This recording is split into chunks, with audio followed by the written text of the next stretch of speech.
Este panel se llama Hay futuro, una apuesta por la educación. Pensamos justamente usar esa primera afirmación desafiante, la de que hay futuro.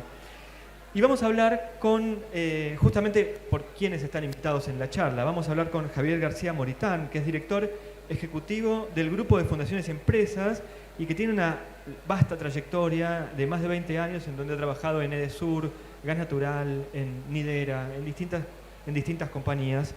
Y también estamos con, yo voy a decir todo el nombre completo y después te voy a decir Alexis.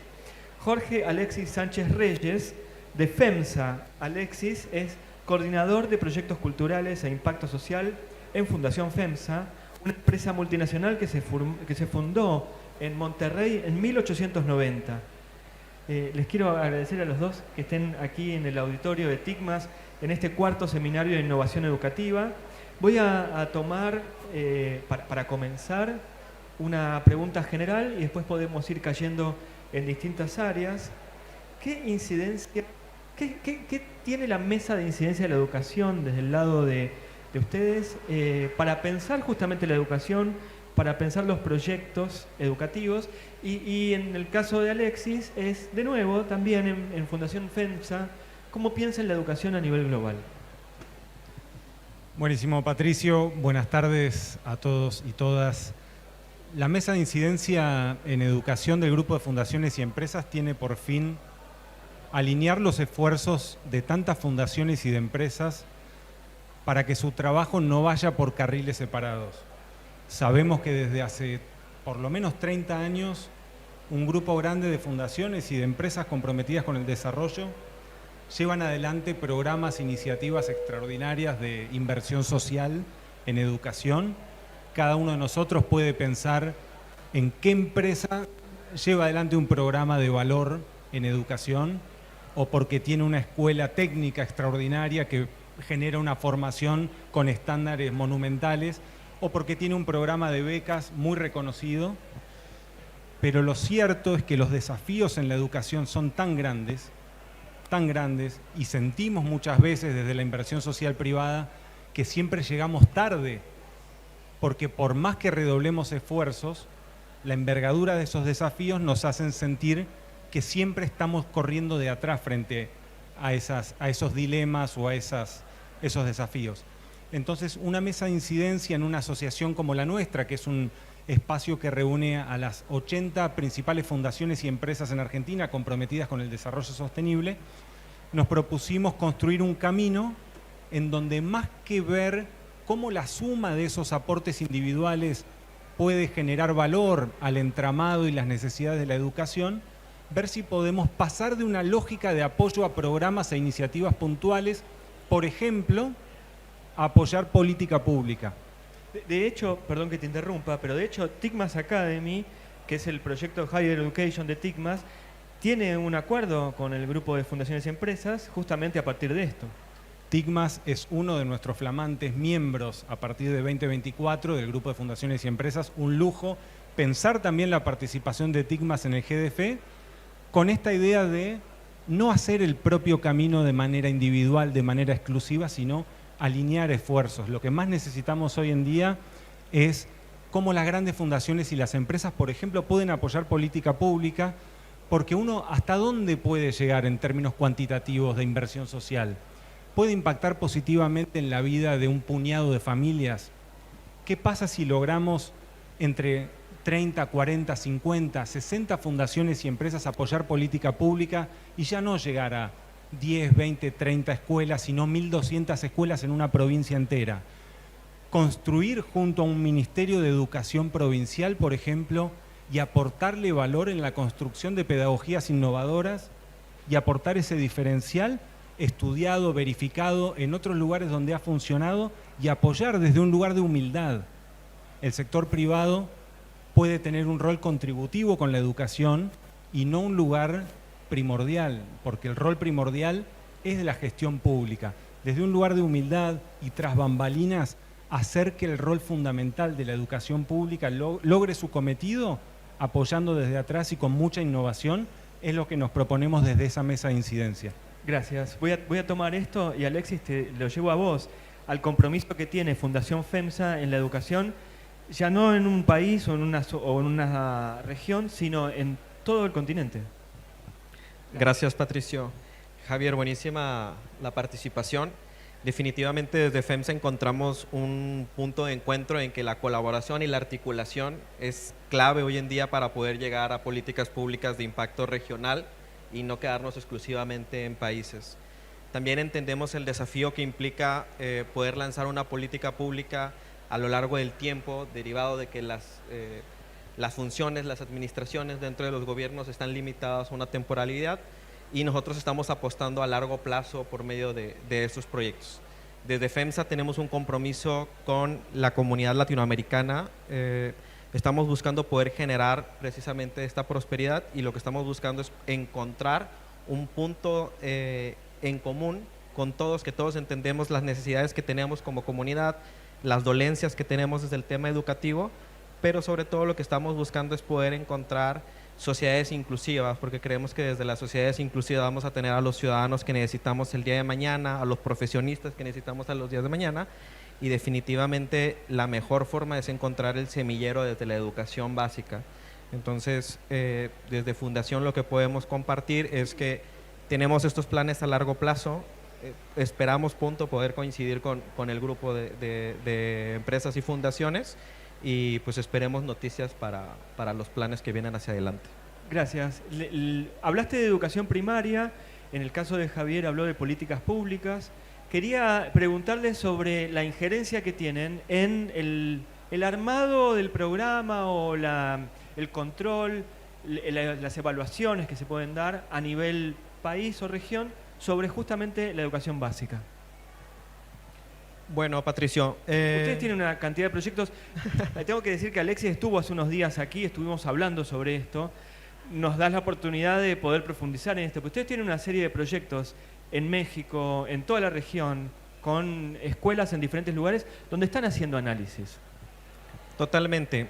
Tenemos proyectos propios, como el que les pude platicar la semana pasada de Comunidarte, donde estamos formando docentes, dejando competencias instaladas, para el día de mañana que los docentes tengan las herramientas suficientes para poder iniciar con esto del aprendizaje basado en proyectos, y utilizando un elemento catalizador que es el arte, que ya está dentro de la formación de la mayoría de los niños dentro de Latinoamérica, y que el ejercicio a veces queda un poco limitado por las condiciones que se viven en las comunidades.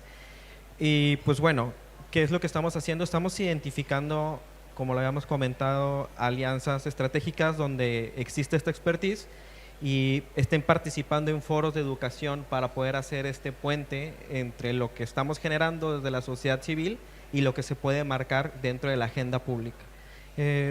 Para nosotros es claro que, sin importar quién esté en el mando de un país, todos queremos lo mejor para los ciudadanos y todos queremos lo mejor para nuestras comunidades. Entonces lo que estamos buscando desde un punto bastante de humildad y de servicio es buscar contribuir a esta formación. Sabemos que hay una serie de necesidades, como es la educación básica, que tienen que cubrir o satisfacer los gobiernos. Lo cierto es que por el nivel y el avance que lleva la sociedad, las condiciones en ocasiones no cumple el total de satisfactoriedad que necesitamos hoy en día para tener una ciudadanía global y compararnos con las comunidades de primer nivel, y estamos buscando encontrar estos puntos de encuentro. Gracias, Alexis. En el caso de GDFE, ¿cómo miran los programas educativos? ¿Cómo intervienen en la política pública? Lo primero, y como comentario más conceptual, Patricio, quería comentar lo siguiente. Nosotros creemos que hay una mirada del desarrollo sostenible que está agotada.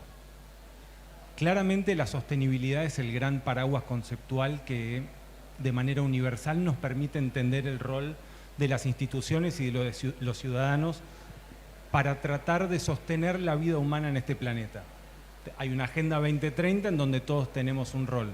Ahora bien, estamos tan enfocados desde una perspectiva individual en esa agenda que cuando queremos pensar el cambio sistémico hay un ruido y una contradicción que hace imposible pensar una Agenda 2030 desde una perspectiva de la sostenibilidad de naturaleza individual. Y lo que quiero decir es esto. Pensemos en un territorio específico, en una ciudad determinada. Si cada actor, pensemos en un gobierno local decente, con políticas genuinas que trabajan al servicio de la ciudadanía, pensemos en organizaciones de la sociedad civil comprometidas y en empresas que ponen lo mejor de sí para la transformación, no solo brindando productos y servicios hechos de buen modo y que aportan valor a la vida de las personas, sino que además se comprometen con las necesidades del territorio. Si cada uno hace lo suyo, si cada uno se compromete con un eje que el territorio necesita, pero de manera unilateral, la suma de esas contribuciones individuales no resuelve ningún problema estructural. Entonces, lo que proponemos es que el próximo estadio del desarrollo sostenible sea la acción colectiva, a partir de la cual, más que pensarnos individualmente cómo yo puedo ser el mejor actor para la sociedad y para el planeta, ¿qué es lo que el territorio necesita de mí? ¿Qué es aquello que necesita ser reparado? Y cuando comprendemos en clave de misión aquello que me reclama, ¿cómo podemos unirnos entre todos para resolver aquello que me convoca? Desde ese momento lo que hacemos es ver, y a través de un proceso de diseño bastante largo y bastante desgastante, qué es lo que aprendimos cada uno de nosotros individualmente en los territorios, qué es lo que sabemos hacer, dónde hemos hecho la diferencia. Y a partir de ese momento, evaluando las necesidades y los déficits puntualmente que tiene la educación en cada provincia, viendo índices de vulnerabilidad, viendo estándares educativos donde hay evaluaciones que allí permiten conocer estadísticas, y evaluando también la viabilidad política para poder colaborar con el sector público, bueno, establecimos una serie de territorios donde poder generar este tipo de intervenciones. Y una vez construido todo ese abordaje, estamos ahí por comenzar a trabajar en una serie de provincias con un resultado inédito. Quiero decir, inédito, todavía no hemos transformado la vida de una sola persona, pero es inédito el andamiaje de construcción en donde hemos sido capaces de corrernos, de tener individualmente el mejor programa en educación para ser capaces de apoyar la política pública que requiere el cambio de escala y la transformación, en donde desde allí podemos hacer una incidencia diferente. Javier, en tu experiencia, ¿cuánto destinan las compañías en cuanto a responsabilidad civil relacionado con educación? En Argentina nos cuesta muchísimo mostrar el cuánto de la inversión social. En Argentina nos cuestan las métricas en general, pero tomando tu experiencia y tu conocimiento. Nos cuesta mucho decir cuánto. Quizás por esto de que si decimos cuánto invertimos nosotros rápidamente, nos exponemos a la comparabilidad y como todos cuidamos mucho nuestra reputación, alguien va a decir, bueno, estás invirtiendo mucho menos que tu competencia, por ejemplo. Entonces, desde el sector privado hay un cuidado un poco excesivo de mostrar inversión social en términos cuantitativos. Lo que se puede decir es que en cuanto a los ejes de inversión social, Argentina es muy fuerte en poner a la educación en el primer lugar. Dentro de los 80 miembros del GDF, que son las grandes fundaciones y las grandes empresas, el 85% de nuestros miembros invierten en educación, en diferentes niveles de educación, pero el tema número uno de inversión social es la educación en el sector privado en Argentina. Y el segundo lugar es empleabilidad o generar mejores condiciones para el acceso a empleo digno de parte de jóvenes. Así que ahí tenés como al menos dos pistas que hacen a la inversión social por ejes temáticos. En la próxima hablamos de empleabilidad. Te hago la pregunta, Alexis. La semana pasada, cuando estuviste en el auditorio, en otra mesa en la que compartías acá con Fundaciones Grupo Petersen, hablaban acerca de cómo extenderse, cómo llegar hacia adelante. Quería preguntarte, ¿cómo intenta responder ese desafío de escalabilidad Fundación FEMSA? Gracias. Puntualmente es un desafío, es el reto en el que nos enfrentamos la mayoría de las organizaciones y asociaciones que estamos trabajando precisamente con los proyectos, porque cada modelo requiere un concepto individual y precisamente como bien nos decía hace un momento Javier, el tema es que cada problema, por más identificado que esté, tiene un grado de complejidad, no de complicaciones, sino de complejidad. Hace un momento que escuché la pregunta de cuánto destinan a educación, yo patiné. dije, qué bueno que me hizo otra pregunta, Patricio. No te voy a exponer en una pregunta así, porque hablar de métricas así en frío es raro, ¿no? Pero...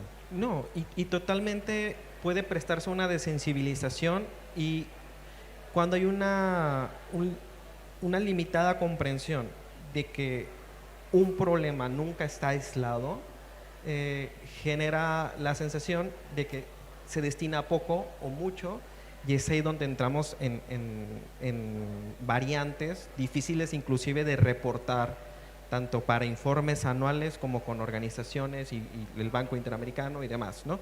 ¿Por qué? Porque si yo estoy haciendo un proyecto de capacitación al docente, o que estoy destinando a la educación, si yo hago una inversión directa para infraestructura de escuelas, estoy haciendo una inversión a la educación.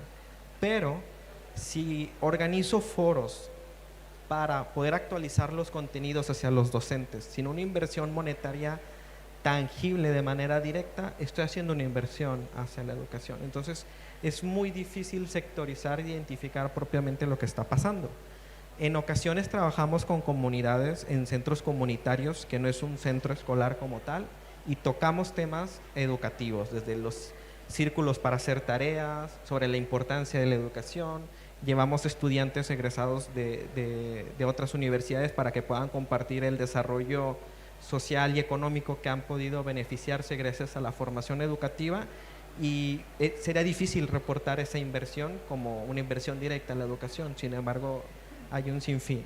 Y atendiendo el tema de escalabilidad y replicabilidad, lo que estamos haciendo es puntualmente poder encontrar buenas prácticas como las que mencionó Javier, porque sabemos que las políticas públicas tienen una dolencia desde el diseño. Es muy difícil, no sé, cualquier sistema de gobierno se divide inclusive por secretarías, y decir que solamente la Secretaría de Educación o solo el ministro de Educación va a atender temas educativos, cuando es importante la cohesión social, la familia y precisamente la percepción económica que se está desarrollando. Porque de pronto pasa que si hay un boom económico por medio de otros modelos económicos, tiende a prescindir la sociedad de la formación educativa, cuando la sociedad educativa termina en todo momento de desarrollar socialmente a las comunidades. Alexis, ustedes en la charla, en la respuesta anterior lo dijiste muy por arriba, el tema del arte. El proyecto de arte que tienen es muy, muy lindo. Quería preguntarte sobre ese proyecto en particular y sobre cómo desarrollan habilidades socioemocionales y también cómo le dan desde ahí empuje a lectocomprensión, alfabetización, etcétera. Bien, pues cada maestro ya tiene su área de expertise precisamente dentro del aula. Lo que estábamos buscando es encontrar la herramienta de poderles ayudar con este nuevo modelo de aprendizaje basado en proyectos, y enriquecerlo con un elemento distintivo que era el elemento artístico. Entonces, en la fundación nos hemos hecho cargo de la colección FEMSA desde hace un tiempo, que cuenta con más de 1.300 obras artísticas, todos de artistas latinoamericanos, y lo que hemos buscado es poder acercar estas obras de arte a las comunidades y utilizar una metodología de enseñanza artística que se llama propuesta o metodología triangular, que su impulsora es Ana Mae Barbosa, que fue la primera doctorante en enseñanza artística en Brasil, y tiene 3 momentos: un momento de contextualización, un momento de observación y un momento de acción o de manos a la obra. Así se ha enseñado el arte o la apreciación artística en Brasil desde los últimos 30 años, entonces lo recuperamos y lo adaptamos a la enseñanza basada en proyectos. Entonces hicimos un programa educativo con más de 10 proyectos educativos, utilizando obras de arte en cada uno de ellos, y que puede funcionar como un ejemplo de proyecto de aprendizaje que pueden utilizar los docentes dentro de las clases. Y las habilidades socioemocionales, pues nos basamos un poco en CASEL, y el elemento distintivo al agregar el elemento artístico fue que agregamos pensamiento creativo como una habilidad a desarrollar, y cada una de ellas está enfocada a una de las 5 familias de los Objetivos de Desarrollo Sostenible de la agenda, que ya es un compromiso de toda la sociedad. Decís la agenda de desarrollo sostenible, Javier, también la mencionaste varias veces. ¿Qué tan lejos estamos de llegar a los objetivos 2030? Estamos lejos, y todos los años hay un estudio que cuantifica el dinero que hay que movilizar para llegar a esa Agenda 2030, y la brecha es de 4 billones de dólares al año a nivel global, 4 billones. Y lo interesante de esto, porque acá me parece que vale la pena mencionar esto que no se dice habitualmente, hay un rol diferencial en el sector privado. Los fondos públicos para esa brecha de financiamiento no alcanzan. Está claro que los responsables de cumplimentar la Agenda 2030, quienes tienen un compromiso en Naciones Unidas, son los estados nacionales, pero sus fondos son insuficientes para cerrar la brecha de los desafíos que implica cumplir los 17 ODS. Los fondos de la filantropía, cuando pensamos en las grandes fundaciones del mundo, no nombro ninguna, pero cada uno pensará esas grandes fundaciones del norte global que invierten millones en desarrollo, no alcanza tampoco. La filantropía global constituye el 0,2% del movimiento de la economía global. Sector privado, el dato es este: si solo pudiéramos reorientar, reconvertir el movimiento del dinero efectuado en manos de privados del denominado business as usual a un modelo más de impacto o de propósito, solo necesitaríamos reconvertir el 1,1% del modo en que se hacen negocios de manera tradicional. Ahí, a mi modo de ver, y donde más énfasis tenemos que poner, es en generar políticas públicas que incentiven la contribución privada para el desarrollo. Lo que pasa, y este es mi gran diagnóstico, mi gran conclusión, si desde los gobiernos vemos a las empresas meramente como actores económicos, solo vamos a pensar que la contribución empresarial al desarrollo es crear empleo y generar inversiones. Si podemos ver a las empresas como actores sociales que impactan en sus comunidades, que impactan en los territorios y que son actores capaces de alinear esfuerzos junto a gobiernos y a sociedad civil, podemos incentivar esa conducta capaz de llegar a esa Agenda 2030. Buenísima la respuesta. Voy a tomar de ahí algo. Al final hablabas acerca de los actores sociales, las empresas como tal. Las empresas también necesitan empleados, mano de obra calificada, necesitan que sus empleados se hagan ese movimiento de upskilling o reskilling, esas palabras que nos suenan todo el tiempo. En un momento hablaste de la educación para la empleabilidad. ¿Cuáles son esos espacios en donde vos dirías hay que fortalecer hoy a la sociedad o por lo menos a los trabajadores? Frente al diagnóstico en donde una empresa o un empresario mira a su entorno y ve que no tiene personas para contratar y se rasga las vestiduras, hay dos posibilidades. Una, denunciar al gobierno por su incapacidad de hacer frente a su responsabilidad indelegable. Dos, tomar el toro por las astas y decir, si yo necesito seguir empleando y seguir produciendo en este territorio, puedo ser parte del problema o reconocerme parte del problema para ser parte de la solución. Cuánto más gratificante y cuánto más rico sentirte un actor social que puede contribuir a resolver un problema común. Y esta idea de que no hay empresas exitosas en sociedades que fracasan hace pensarnos no como actores escindidos de responsabilidades aparentes o responsabilidades puramente jurídicas. Para mí, todo se reduce en última instancia a cómo nos concebimos como actores. Termina siendo casi una cuestión filosófica, pero su traducción en la realidad va a ser la respuesta con la cual nos comprometemos en la realidad. Voy a tomar esto, pero voy a tomar un paso previo con Alexis, porque ustedes trabajan sobre todo con educación básica y secundaria. ¿Cómo miran eso para que los estudiantes lleguen a un nivel de aprender a aprender o capacitados para el mundo laboral?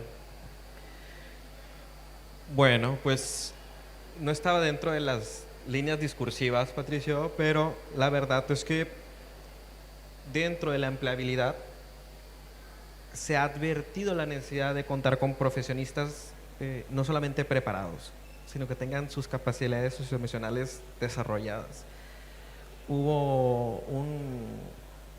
un empresario de alto nivel en una conferencia de empleabilidad que nos decía, ¿de qué me sirve el genio, el nuevo genio de ingeniería en el equipo, si me lo va a destrozar? O sea, si yo me tardé años en hacer un equipo de trabajo con estas competencias, con estas habilidades, y traigo al mejor de la Argentina y no ha desarrollado sus habilidades socioemocionales, va a terminar teniendo un impacto bastante negativo y termina siendo un desafío desarrollarnos de esta manera. Entonces, ¿qué fue lo que encontramos? Queremos una sociedad inclusiva y queremos profesionistas preparados. Y en el norte de México, que es desde donde tengo el gusto de acompañarlos, hemos contado con excelentes profesionistas, sobre todo en el ramo de ingeniería, que nos hacía falta pues avanzar como sociedad. Entonces, partiendo de ahí bueno, metemos estas competencias dentro de la formación profesional y se están llevando. O sea, estas mismas materias, estas mismas habilidades que se desarrollan en educación básica y secundaria, se están incorporando en los programas de estudio profesional y universitario.